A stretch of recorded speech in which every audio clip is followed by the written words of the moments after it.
বিএনপিতে বিশ্বাসঘাতকদের তালিকা তৈরি করা হচ্ছে। এই তালিকা অনুযায়ী বিশ্বাসঘাতকদের দল থেকে বাদ দেওয়া হবে, অথবা দলের পদ থেকে সরিয়ে দেওয়া হবে কিংবা নিষ্ক্রিয় করা হবে।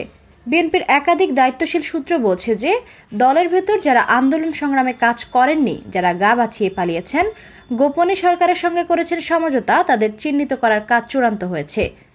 অন্তত শতাধিক বিভিন্ন পর্যায়ের নেতা এই চিহ্নিতের তালিকায় আছেন এবং এরা দলের পদ হারাবেন বলে ধারণা করা হচ্ছে। বিএনপির একাধিক সূত্র বলছে বিএনপির ভারপ্রাপ্ত চেয়ারম্যান তারেক জিয়া এখন দলের অগ্রাধিকারগুলোকে চিহ্নিত করেছেন। প্রথম অগ্রাধিকারে বিবেচিত হয়েছে যে দলে যারা নিষ্ক্রিয়, সংকটে যারা ভূমিকা রাখতে পারে না, তাদেরকে চিহ্নিত করা এবং তাদেরকে বাদ দেওয়া।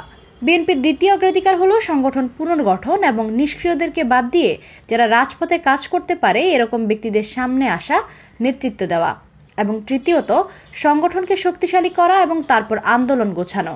সেই প্রক্রিয়ার অংশ হিসেবে অক্টোবর থেকে নির্বাচনকালীন সময় পর্যন্ত যে সমস্ত বিএনপি নেতারা রাজপথে ছিলেন না, কারাগারে যাননি এবং কোনো রকম কর্মসূচিও পালন করেননি, তাদের তালিকা তৈরি করা হচ্ছে। এদেরকে দলে প্রয়োজন নেই বলেও সাফ জানিয়ে দিয়েছে বিএনপির ভারপ্রাপ্ত চেয়ারম্যান। তাদের বদলে যারা দলের জন্য অবদান রেখেছেন এবং দলের জন্য কাজ করেছেন তাদেরকে সামনে নিয়ে আসা হবে।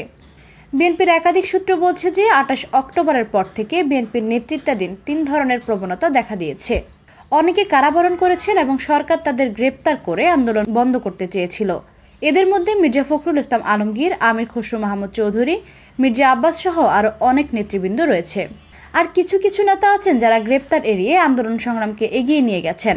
এদের মধ্যে ডক্টর মঈন খান, নজরুল ইসলাম খান, রুহুল কবির রিজভী অন্যতম বলে বিএনপির নেতারা মনে করছেন।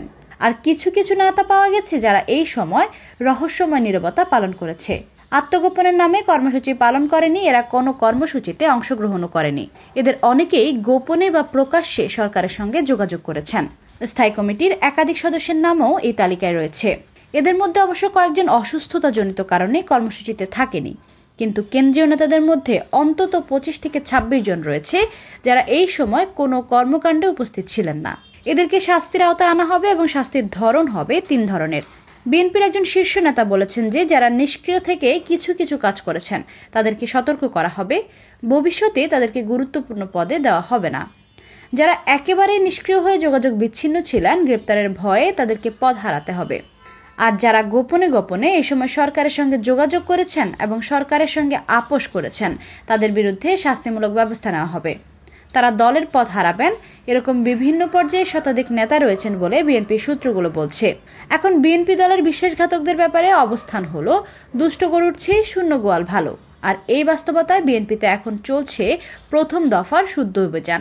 ডেস্ক রিপোর্ট, বার্তা বাজার।